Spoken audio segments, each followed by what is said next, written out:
Back in the day when a kid acted up, there was a big emphasis on punitive measures such as writing lines, corporal punishment, things of that nature. Nowadays, we have moved away definitely from corporal punishment and writing lines to methods such as restorative interventions. However, sometimes we do need to give kids logical consequences to behaviors. Today, I want to share with you how you could give some logical consequences to students without sending them to the office, without having to call home. So, for example, there's some things such as making a mess that you can give a pretty logical consequence to. If a student makes a mess, guess what? You have them clean up. Now, there's some things, though, that maybe are not so connected.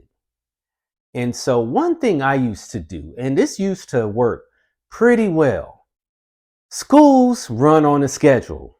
Time is so valuable to students and to teachers.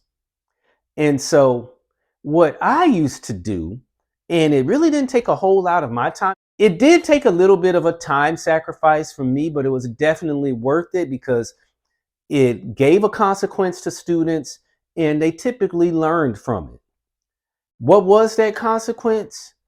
I would cut into their lunchtime.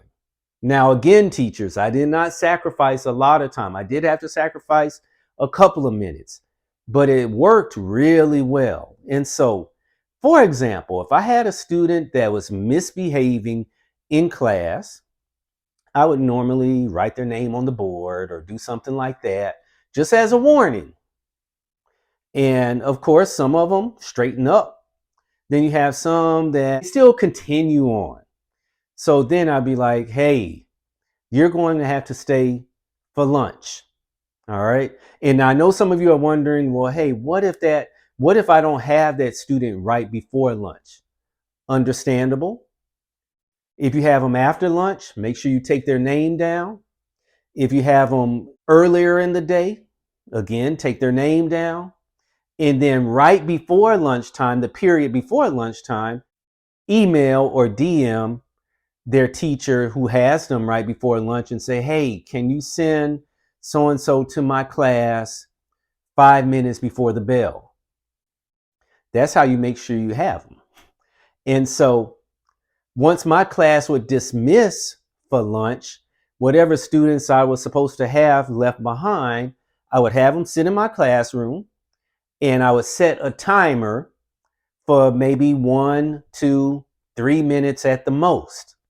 But I wouldn't tell them. I wouldn't tell them how long they had to stay. I would say, hey, you're not going to have to be here too long, but I left it a mystery as to how long they would be there.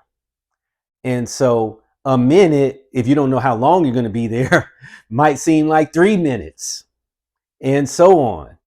That worked really well because, again, I would just set the timer and they'd just be wondering like, hey, when is it going to go off so I could go to lunch and hang out with my friends and whatever else. And again, I usually didn't set it no longer than 2 minutes, but that 2 minutes might seem like 6 minutes. And the bottom line is it sent a message to them like, hey, I don't want to deal with this again and I'm going to behave moving forward. And so that was one strategy I used that worked really well that I'm sharing with you. That's a classroom management tip. Talk to you next time.